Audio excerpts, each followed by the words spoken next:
Alrighty. Lastly, electron dot diagrams, probably the easiest thing you're going to do. Now, if you look at the periodic table on the wall, above each column are Roman numerals, and I've written some in here. Roman numeral 1, Roman numeral 2, 3, 4, 5, 6, 7, and 8. Those Roman numerals correspond to how many valence electrons there are. You're saying, what are you talking about? Well, remember, hydrogen was 1s1. Well, it's only got one valence electron represented with that Roman numeral 1 there. So to represent that electron, an electron dot diagram, you just put the symbol of the element and you put one dot around it. Generally, we put s electrons on this side. Helium, remember, was 1, here's helium, 1s2.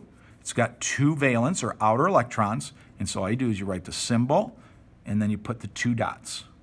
And we put the s's on one side. Okay? Nitrogen, this is right here. So that was 1s2, 2s2, let me see, and 2p3. Now be careful. There are not 3 valence electrons because your outer shell is the second shell. Shells are your energy levels. So this is your outermost energy level, so we have 3 plus 2, or 5 valence electrons. Look at the Roman numeral above the N, 5.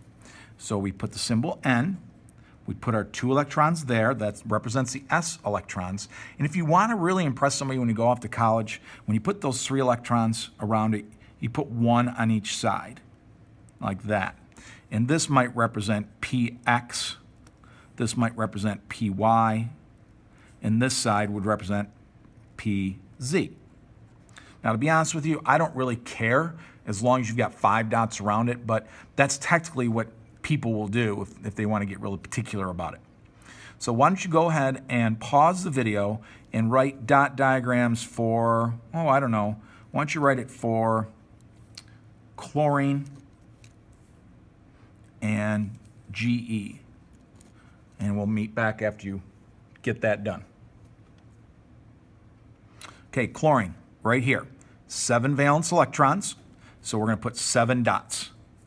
So you got the 7 right there, kids. So 1, 2, 3, 4, 5, 6, 7. Again, I don't care where you have your dots as long as you've got 7 around it.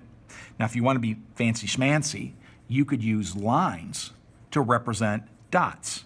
One line would represent 2 electrons. So this is perfectly acceptable to draw electron dot diagrams using lines. In fact, I tend to do that a lot because it's faster. So how about germanium? It's not geranium, my kids. It's not a flower. It's named after the country, Germany. Germanium has Roman numeral 4 above it. So the dot diagram would have 4 dots, 2, 3, 4, something like that. So if you want to do lines, you could put a line there, and I guess, I know they're on different sides, but you know, if you put a line here, nobody's going to yell at you, as long as you've got those 4 valence electrons. And the reason we do that, and you're going to learn this in the next chapter, is, or 7 or 8, something like that, is these electrons determine the property of atoms. And so that's why we care about the valence electrons, not the inner electrons. Another name for the inner electrons, like right here, that would be called the kernel, K-E-R-N-A-L. And that's kind of a weird name, but that would be the kernel, and these would be the valence electrons. So there's your dot diagrams. You know, I might give you one of these on a test or two because, you know, they're pretty straightforward. All right, hope that makes you feel pretty good about chemistry.